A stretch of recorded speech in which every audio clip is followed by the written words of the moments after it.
Alright, hello guys, my name is Caecusdamno. This is my Shaman Caecusdamage. I'm playing Horde mainly, and I have an Alliance Shaman as well. Starting off by going over the talents. So, first tier, always Boulder Fist.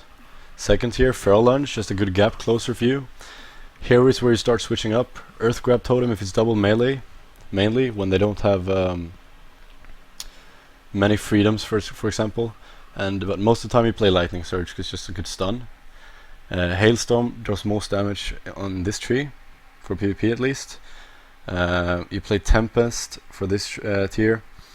You can swap between, I've been swapping a bit between Crashing Storm and Sundering. Crashing Storm basically what it does is it creates an AoE on the floor, which deals, you see, 30,552 nature damage over 6 seconds, which is good for your Stormbringer procs to reset your Storm Strikes. But mainly Sundering, because it can stop a heal as well. It's like a small knockback. On this tier, 95% of the games you play Landslide, because it's really good damage modifier. It increases your agility by 8% every time you Boulder Fist. Sorry about that. So it's almost always up. You play Ascendants for short games, maybe if you're playing like an RMD or you have a tactic to global the Druid or something. That's when you play Ascendants. For Honor Talents, if you play an Orc, by the way on Horde side, Orc is the best race. On Alliance side, you should play Dwarf because of Stoneform. It's really good right now because Shaman's defensives are quite squishy. But yeah, you play Relentless. You can swap it up obviously if you know what these do. This is just a auto trinket every 60 seconds. Can be abused if they like throw some shitty hex on you or something that you actually don't have to trinket. And yeah, Gladiator's Medallion is just a regular trinket. And over here, versus Feral and Affliction, locks in 3s. Which basically their main strategy is to rot you down.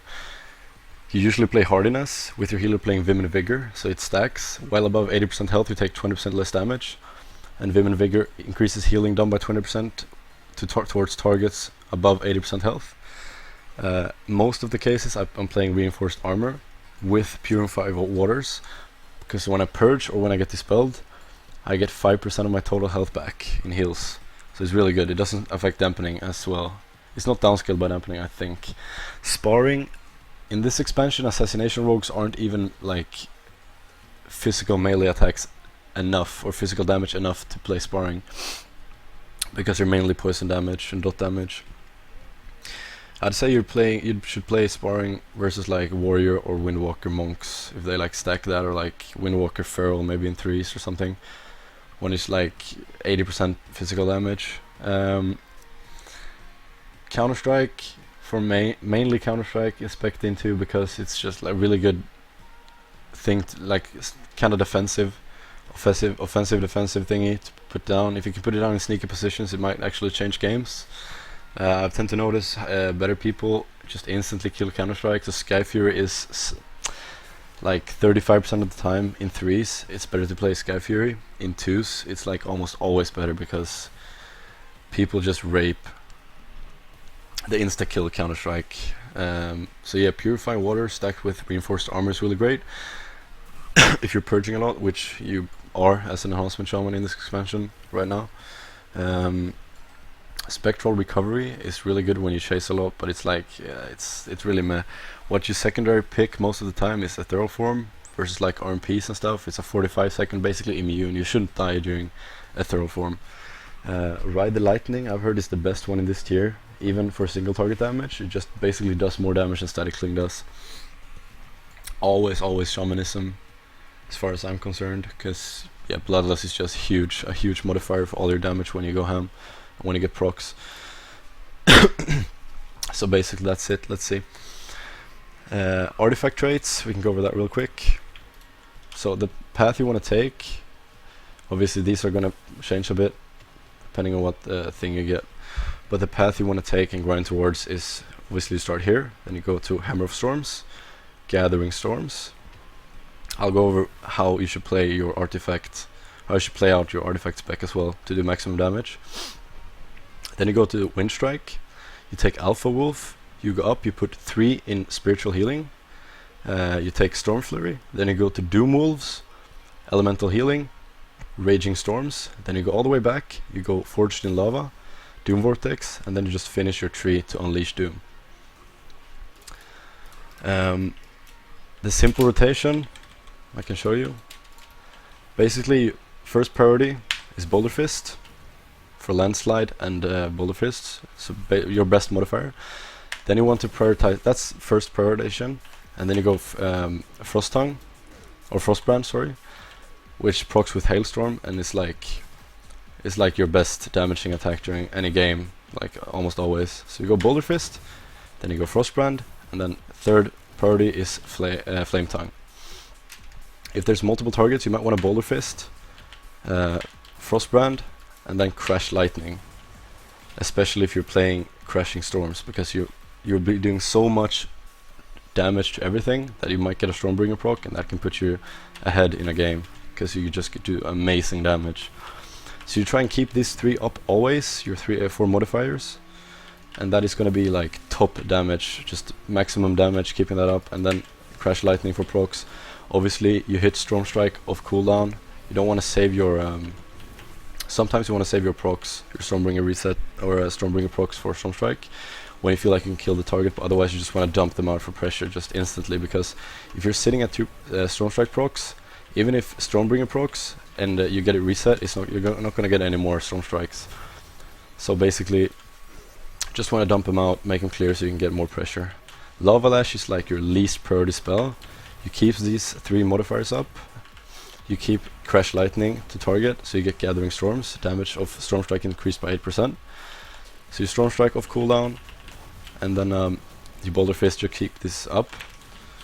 Then in between, obviously, you can do like Capacitor Totems, cast a Hex, you're Purging, obviously. But yeah, just for dumping Maelstrom,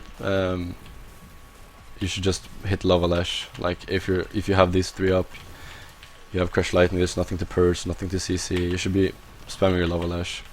It's basically what you do with Lava Lash.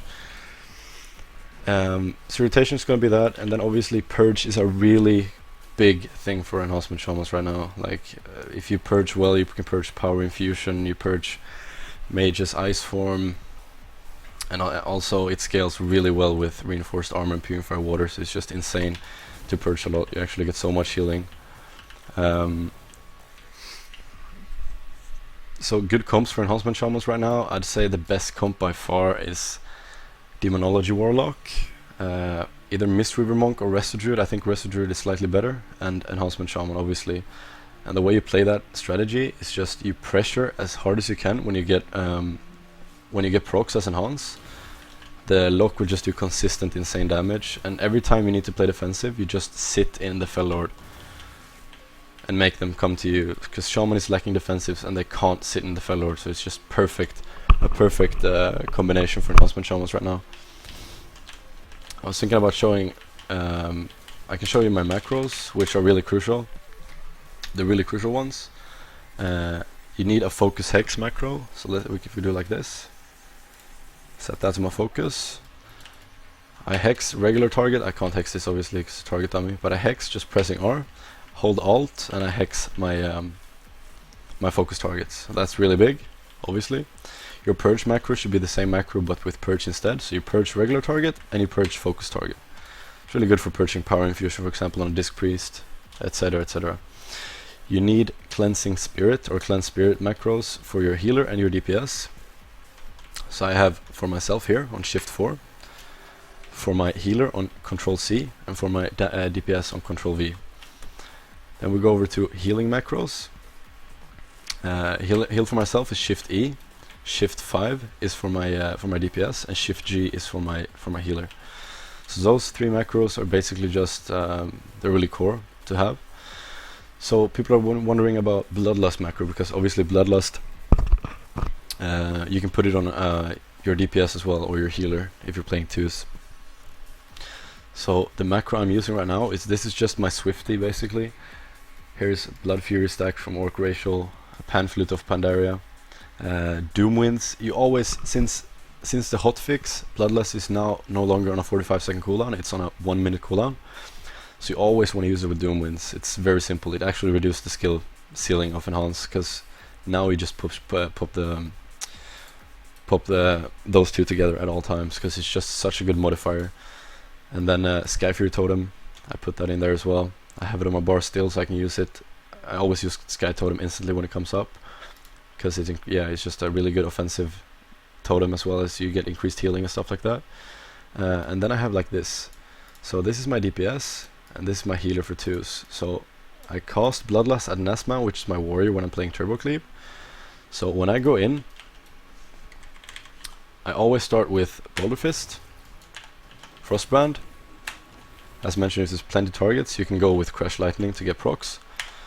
You do that, and then ideally you want to wait until you get Stormbringer procs, and then you pop Bloodlust and Doom Winds. So you hit like this. I got Stormbringer procs, perfect for the video, you know. I hit Ghost Wolves, ideally, if I got the global for it.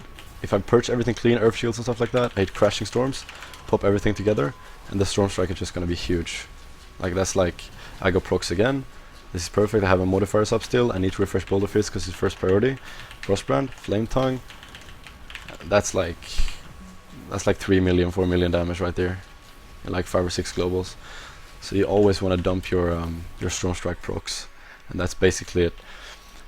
Good comps for Shaman in general in 3v3. The best one in 2s right now is for Enhance. I'd say is I've seen some high-rated Enhance playing Prot Pally and Enhancement, where they use Hex Totem to proc Adaptation, which is this talent for Honor. And they just don't die. The Prot Pally off heals are insane. They have a Avenger's Shield, which is like a silence. They have Hodge. They have just really good defensive and offensive pressure every like 30 seconds. Other than that, I'd say Turbo Cleave is alright. Demolock, obviously, with Restitute or Mistweaver Monk with Enhance is tier 1 right now. I haven't tried Enhancement Shaman, Assassination Rogue, Mistweaver Monk or Restitute, but I'd say it's really good as well. Even better than Turbo Cleave, just because Enhancements are good, and and Assassination Rogues are just better than Warriors. So those 3 comps are great. And also when it comes to defensives, you don't want to Astral Shift most of the time at high HP, unless it's like a TSG just gonna train you to death if you don't like mitigate damage by doing it at like 80%, because it heals you for 30% of your health with this artifact trait right here. Activating Astral Shift heals you for 30% of your maximum health over 15 seconds. So ideally want to do it like try and hold it like under 50%, obviously if you know you will live with it, but you want to be kinda greedy with your Astral Shift, because it's the only defensive you have and you want to use it very, very properly. Going over more stuff, just thinking right now, cover the rotation, cover the races, the artifact tree, the talents. Let's think about what I would want to know when I started playing Enhancement Shaman. Is any add-ons that can help you keep up your core modifiers is going to be really, really, really good.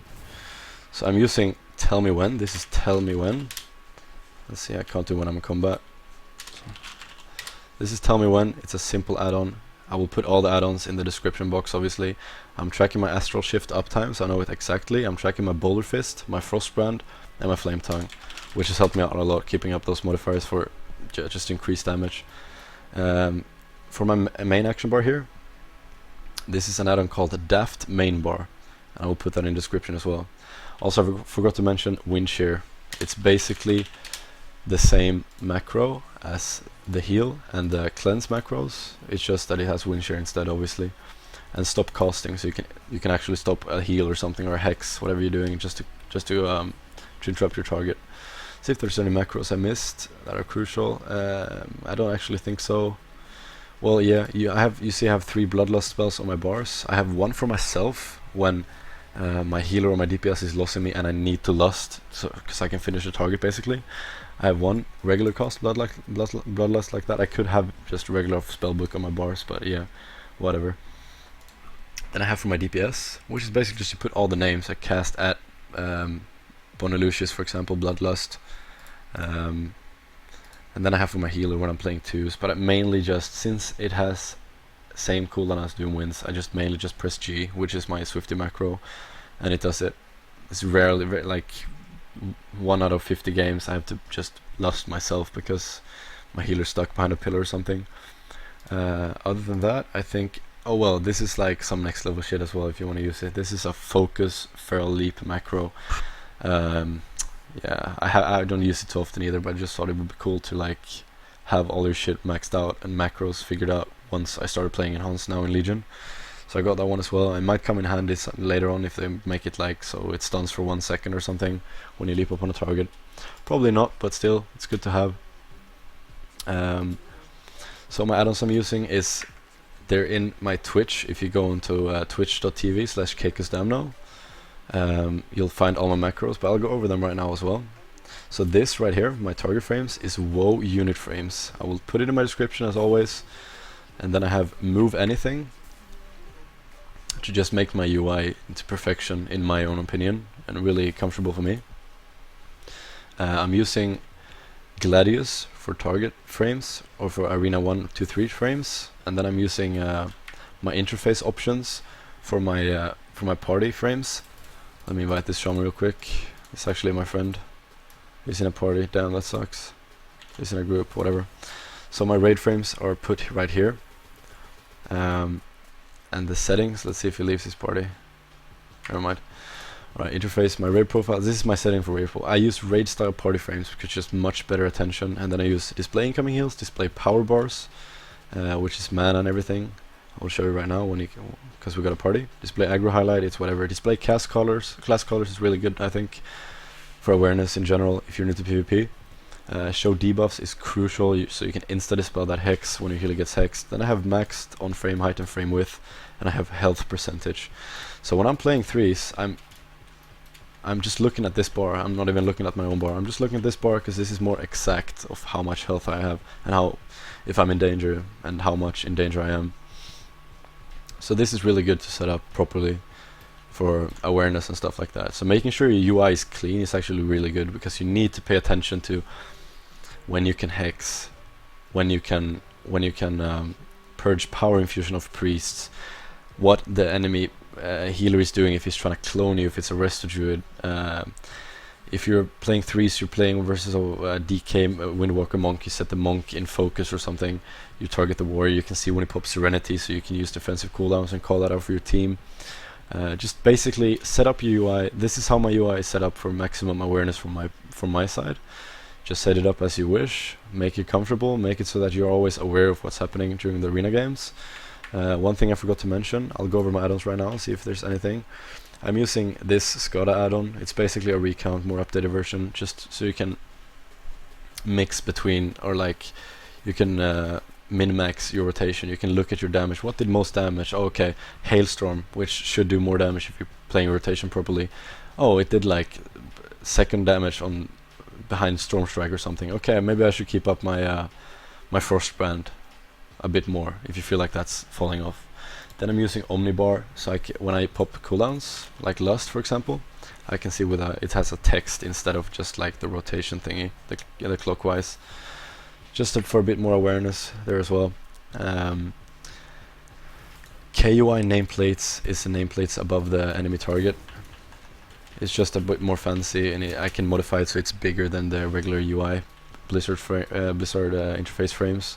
So I can see counter strikes more efficiently. Then there again, it's about awareness and being comfortable with UI. Bagnon, I have bound the letter B or the key B on my keyboard, so I just press one bag on my UI. It opens all my bags, so I don't have to sit and click every single bag like that. It's just for comfortability. Auto vendor sells our grace. It's just a nice thing to have. So it's basically move anything, WoW unit frames, KOI nameplates, tell me when, and omnibar, that is for interrupts and stuff like that. That are crucial. Other than that, oh wait, I actually forgot. You need to fix as soon as you enter arena. It's really hard to get used to, but one thing that's really good is focus. I'll show you these macros as well before I leave you hanging. Focus arena 1, 2, 3. This is target arena 1. It's bound to my control 1. Target arena 2 bound to control 2. And target arena 3 bound to control 3. I even have 4 and 5 because when I play 2s or 5s back in MOP. And then let's see where I have those macros. Here. This is set focus. This is set focus macros, and I have that bound to control Q, control E, and control R. And that's basically so I can set focus and swap focus very swiftly between different targets, just so I can like focus cost hexes. It's just really important, like to focus purge stuff and and everything. If you manage to purchase yet again, you're gonna change games and combine everything I told you today. Keep up your main modifiers, Boulder Fist, Frostbrand, Flame Tongue, and you should be really good. And that's pretty much it for this video, guys. I think I want to say thank you to all the people watching my videos on YouTube, watching my Twitch especially. I've been getting super many videos or views on my videos on YouTube, and it's really making me motivated to put up more content, and I'm enjoying playing because I know I might help someone when I'm streaming my Enhancement Shaman gameplay, which is fucking amazing. Sorry for cursing if that bothers you. So that's basically it. I'll look into the camera now, no matter how cringy it is, and I'll say thanks for watching this tutorial. I'll be streaming very often, and follow my Twitch, subscribe to my YouTube. I'll see you around, boys. Thanks a lot. So I think